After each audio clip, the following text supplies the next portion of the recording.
Eu queria dizer que não foi nada premeditado.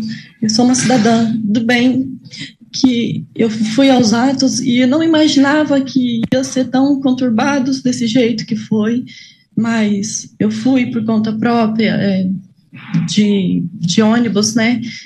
E quando eu me deparei lá em Brasília, lá no movimento, eu não fazia ideia do bem financeiro e do bem simbólico daquela estátua. Quando eu estava lá, já tinha uma pessoa fazendo a pichação, e ele faltou talvez um pouco de malícia da minha parte, porque ele começou a escrita e ele falou assim: eu tenho a letra muito feia, moça, você pode me ajudar a escrever? E aí eu continuei fazendo a escrita da frase dita pelo ministro Barroso, e eu, de fato, eu não sabia, eu não adentrei em nenhum dos prédios da STF, nem do Congresso, nem da Casa do Planalto, em nenhum dos lugares, eu só fiquei naquela praça.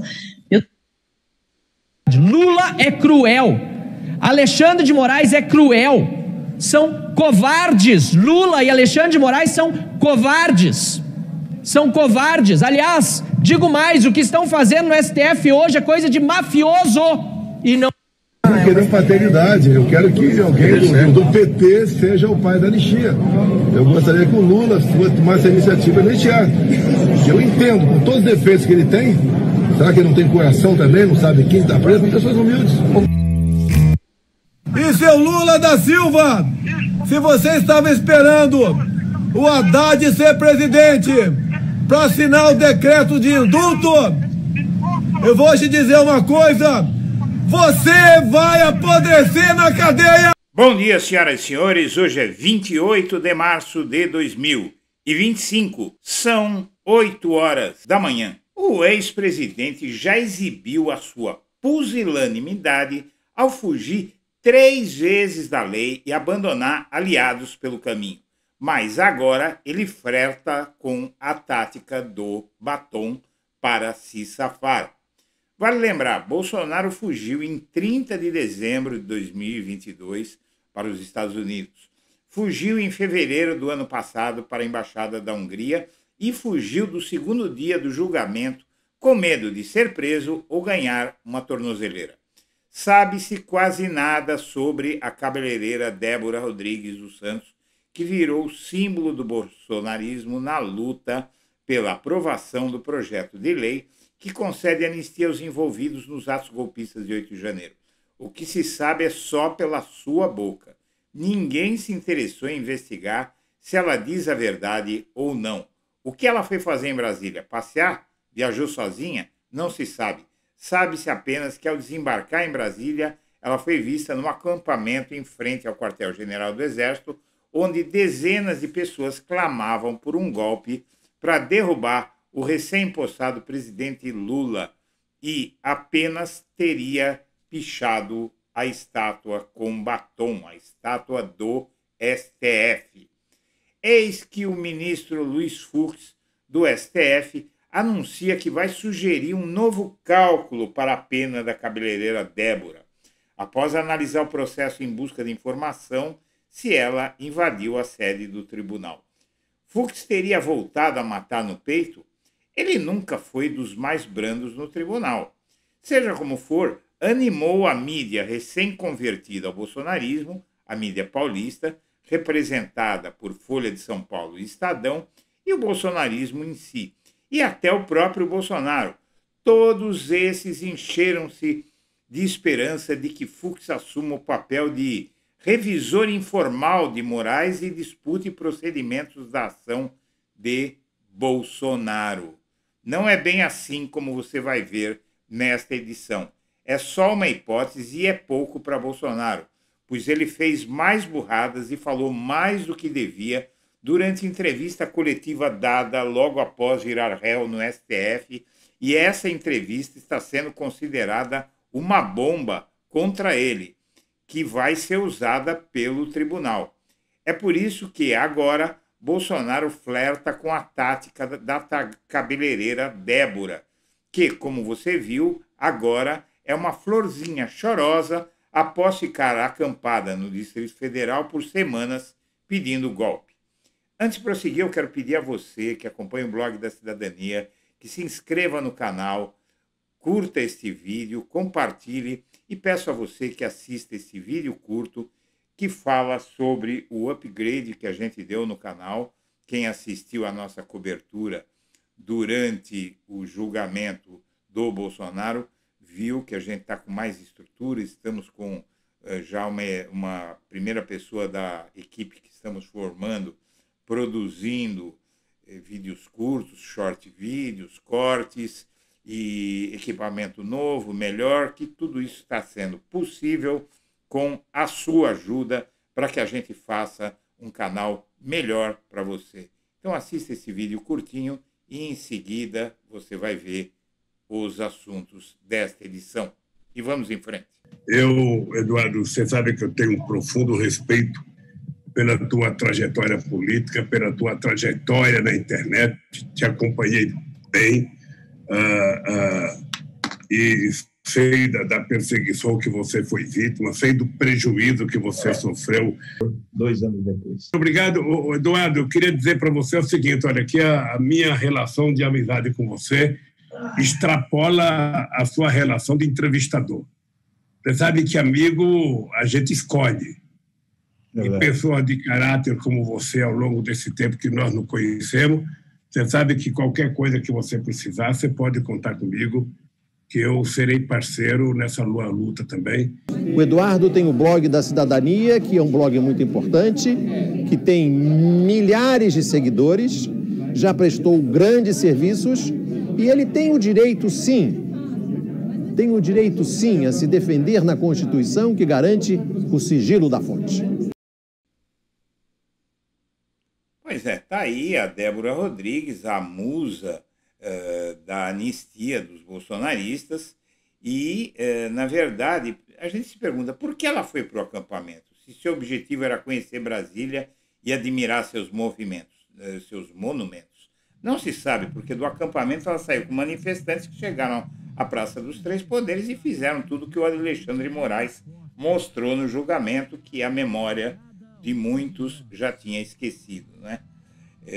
E talvez imaginasse que, como ela, os manifestantes estivessem ali também a passeio. O fato é que ela não conhecia, já havia começado a pichar a estátua com a frase "perdeu Mané", o P de perdeu já estava na estátua, então o homem pediu-lhe a gentileza de completar a frase, e foi o que ela inocentemente, segundo ela mesma, disse. Muito bem. De perto, todo mundo é inocente. Os bolsonaristas tentam minimizar a gravidade de suas ações golpistas, isolando-as de seu contexto. Há quem tente minimizar a gravidade da intentona golpista olhando para cada ação de forma isolada e com uma lente teleobjetiva. A tal da cabeleireira apenas teria pichado uma estátua com batom. Bolsonaro não poderia ser acusado de dano ao patrimônio público porque, em 8 de janeiro, ele deixou o gado fazendo o serviço e foi esperar lá nos Estados Unidos o resultado. A própria invasão à Praça dos Três Poderes não poderia ser considerada tentativa de golpe porque um bando de malucos fazendo baderna num domingo à tarde não tinha chance real de conquistar o poder. Bom, há um problema nessa maneira de ver as coisas. Olhando bem de perto, todo mundo é inocente. O assassino que disparou sua arma contra a vítima pode dizer que apenas pressionou o dedo no gatilho, o que não é tipificado como crime em nenhum lugar do planeta. Não existe uma lei que diz, olha, pressionar o dedo no gatilho é crime. Não, pressionar o dedo no gatilho para acionar a arma e matar uma pessoa, isso sim é crime. Então, minha amiga, meu amigo, esses jogos de palavras desse pessoal, essa tentativa de comover as pessoas, é muito diferente do que seria dado para este país e para todos os que discordam do bolsonarismo se nós, cada um de nós, estivéssemos submetidos ao regime que eles queriam implantar aqui. Mas, para a sorte deles, O máximo que vai acontecer é essa senhora ficar mais alguns meses na cadeia, porque ela já cumpriu uma parte da pena que ela vai ganhar em regime fechado. E aí o Luiz Fux, né, que prometeu ao José Dirceu que ia matar no peito a ação contra ele, porque não tinha provas, e antes de ser indicado para o STF, né, e depois, durante a Lava Jato, viu-se, né, nas conversas do Dallagnol, do Moro, de todos os bandidos da Lava Jato, que eles diziam: "In Fux we trust". É uma analogia, uma frase das notas de dólar nos Estados Unidos, que tem essa frase: "Em Deus nós acreditamos". E eles diziam: "Em Fux nós acreditamos". Por quê? Porque ele foi um dos mais duros nas dosimetrias do mensalão contra o Lula, não é? Na estipulação da pena. Ele sempre foi um juiz muito duro nessa questão criminal e agora ele está bonzinho, veja só. Mas o ministro Luiz Fux sugeriu um novo cálculo para a pena da pobre cabeleireira que apenas pichou a estátua, diz que vai analisar se ela invadiu o STF, e isso animou os bolsonaristas e a mídia neobolsonarista, ou seja, Folha de São Paulo, não é, que aí já está comemorando que o Fux se interpôs, o Estadão, que Fux vai assumir o papel de revisor informal de Alexandre de Moraes e vai disputar procedimentos da ação de Bolsonaro. É a torcida para melhorar a situação do Bolsonaro, quem sabe deixar ele disputar 2026, né? As penas do caso Débora, os reflexos para Bolsonaro. Tem um colunista aí do Estadão dizendo que agora há uma esperança no horizonte para o bolsonarismo. Tamanho de penas e crime duplicado devem marcar divergências no STF em julgamento de Bolsonaro. Questões pinceladas por Fux na análise da denúncia devem voltar a aparecer quando a corte julgar a ação penal, diz a Folha de São Paulo. E eles estão se enganando pelo seguinte: Moraes e Fux, logo depois do julgamento, conversaram e riram em sala de lanches após julgarem Bolsonaro. O Moraes e o Fux conversaram, riram tranquilamente na sala privada, logo após a aceitação da denúncia e seus aliados contra Bolsonaro e seus aliados. A percepção dentro do Supremo é que não existe animosidade entre os dois. O Fux quer parecer um juiz garantista, mas não ameaça o julgamento, dizem os especialistas. As discordâncias apresentadas pelo ministro Luiz Fux durante o julgamento de Bolsonaro são naturais e positivas e não apresentam uma ameaça ao processo, avaliou Oscar Vilhena, professor de Direito da Fundação Getúlio Vargas. E você veja bem o que acontece. Se condenada, estão fazendo uma história muito grande, sabe? Tudo isso visa ajudar o Bolsonaro, esse papo todo.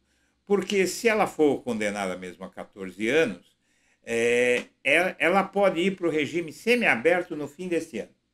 Aí vai ficar mais algum tempo na cadeia, mais um ano ali. Não é? Se ela tinha tempo de ir para Brasília, quebrar tudo lá, ela também vai ter tempo, não é, para cumprir um regime semiaberto, vai poder trabalhar, vai poder cuidar dos filhos, de noite vai voltar para a cadeia. E depois ela vai para a liberdade condicional e pronto. É só não fazer besteira de novo. Então não é um caso que ela vai ficar anos na cadeia, não é nada disso. No fim do ano ela está já passando o Natal com a família. O fato é que, apoiando o Fux, os bolsonaristas ficam ao lado de quem tornou o Bolsonaro réu. O Fux não votou pela abertura dos processos e aí eu acho fantástico quando alguns defendem que Bolsonaro dizem: "In Fux we trust". Veja só, confia o quê? Que ele vai anistiar o Bolsonaro? Não, ele votou para o STF receber a ação. E não dá, ele não tem como. Não existe um juiz sério no mundo que depois de ver tudo aquilo que aconteceu, vá achar que aquilo foi um domingo no parque, como diz o Alexandre de Moraes. O vídeo que o Alexandre de Moraes exibiu no julgamento ajudou a refrescar memórias seletivas. Não havia um ambiente de normalidade na capital federal, como querem fazer crer agora os réus. O Alexandre de Moraes exibiu um vídeo durante a sessão em primeira turma e decidiu tornar réu o Bolsonaro e 7 aliados, e ele mostrou para as pessoas, olha, alguém está vendo? Ele disse a seguinte frase, enquanto na tela o vídeo mostrava os anjinhos, as senhorinhas de Bíblia na mão, não é? Ele pergunta, alguém está vendo alguma velhinha de Bíblia na mão? Ele mostrou muito bem que a grande maioria eram homens, poucos, menos de um terço eram mulheres, e 9% apenas eram pessoas de mais idade. E, na verdade, eles destruíram tudo ali, não tinha velhinha com Bíblia na mão, e atacaram a polícia, feriram policiais, alguns gravemente, não é? E é por isso que nas redes 56% das postagens opinativas apoiam o STF e 44% estão contra o STF. Então, a narrativa é muito forte, ela foi reforçada pelo julgamento e o julgamento nem começou, vem muito mais por aí. E é por isso que o Bolsonaro já começa a pensar, olha, eu vou fazer que nem a cabeleireira, é a tática do batom, que é como está sendo chamada a tática dela, para pedir piedade, coração para as pessoas, como o Bolsonaro pediu recentemente, né, para o Lula. Ele quer usar a mesma tática. Veja só, a cabeleireira escreveu uma carta para o Alexandre de Moraes dizendo essas coisas, né? E aí os aliados ficaram muito preocupados, avisaram Bolsonaro, porque quando terminou o julgamento ele deu uma entrevista. Aí os aliados pediram para ele, olha, faz uma fala curtinha e vaza. O Bolsonaro ignorou. E aí o governo está comemorando, porque ele se condenou. Ele, inclusive, chegou a confessar nessa entrevista que ele apresentou as hipóteses aos ministros, aos comandantes do Exército, da Marinha e da Aeronáutica. E, como se sabe, o comandante do Exército, o Freire Gomes, o da Aeronáutica, o Batista Júnior, disseram para ele que não iam dar golpe nenhum e que se ele não parasse com aquilo, eles iam dar voz de prisão para ele. Já o Almir Garnier, o comandante da Marinha, disse, eu topo, só se for agora. Seja como for, o Bolsonaro, ao dizer que só apresentou hipóteses para eles analisarem, ele está confessando que ele pediu o golpe. Porque não havia uma razão para ele pedir estado de sítio, estado de defesa, não havia razão para ele fazer nada disso, né? E aí o governo comemorou, diz, olha, deixa ele falar, quando seu inimigo estiver errando, não o interrompa, né? E o Bolsonaro distorce fatos e contradiz advogados ao tentar se defender, avaliam os ministros do STF. Eles já estão preparando a fala do Bolsonaro, os cortes para a fala de Bolsonaro, que vão ser exibidas no julgamento, dizendo ali, confessando ali o seu crime. Aí bateu o desespero no Jair, né? Bateu o desespero no Jair, os aliados veem Bolsonaro com medo de prisão e agora ele está apoiando aí o Tarcísio para dar um indulto para ele, virar presidente e dar indulto para ele. Integrantes do PL e aliados de Bolsonaro veem nas últimas atitudes do ex-presidente um político com receio do processo do qual é alvo no Supremo, por supostamente participar de uma organização criminosa que tentou dar um golpe de Estado no país. Esse medo do Bolsonaro, de acordo com aliados, poderia ter como consequência a escolha do Tarcísio para ser candidato e dar uma anistia para ele. Muito bem. Aí o Bolsonaro apela à tática da Débora, olha isso, ele quer conversar com Moraes ao vivo, em canal aberto, sobre as penas do 8 de janeiro. Ou seja, ele quer dialogar. Agora ele quer dialogar com o Moraes. Não é? Agora é um pouco tarde para isso, ele devia ter feito isso quando ele era presidente E quando o STF tomava medidas que o desagradavam, ele podia dialogar, olha, vamos fazer assim, vamos fazer assado. Olha, presidente, não dá para fazer. Não, ele foi lá para a rua, chamar o Alexandre, manifestação, 7 de setembro de 21, disse que não ia mais acatar as ordens do STF, chamou o Moraes de canalha, ameaçou o Moraes, não é? De puni-lo por ele se contrapor a ele, e agora não vai ter tática do batom que vai funcionar nem para a cabeleireira, nem para ele. Só que no caso do Bolsonaro, muito diferentemente do que acontece com a cabeleireira, minha amiga, meu amigo, não vai ter regime semiaberto para ele, nem no fim deste ano, nem no do próximo ano, nem, muito provavelmente, nos próximos 6, 7 anos aí, não vai ter regime semiaberto para ele. Depois ele vai progredir de pena. O Bolsonaro, infelizmente, vai ficar uns 6, 7 anos na cadeia. Mas, para quem fez o que ele fez, é melhor do que ficar impune. Senhoras e senhores, eu agradeço a atenção e deixo meu abraço para todo mundo.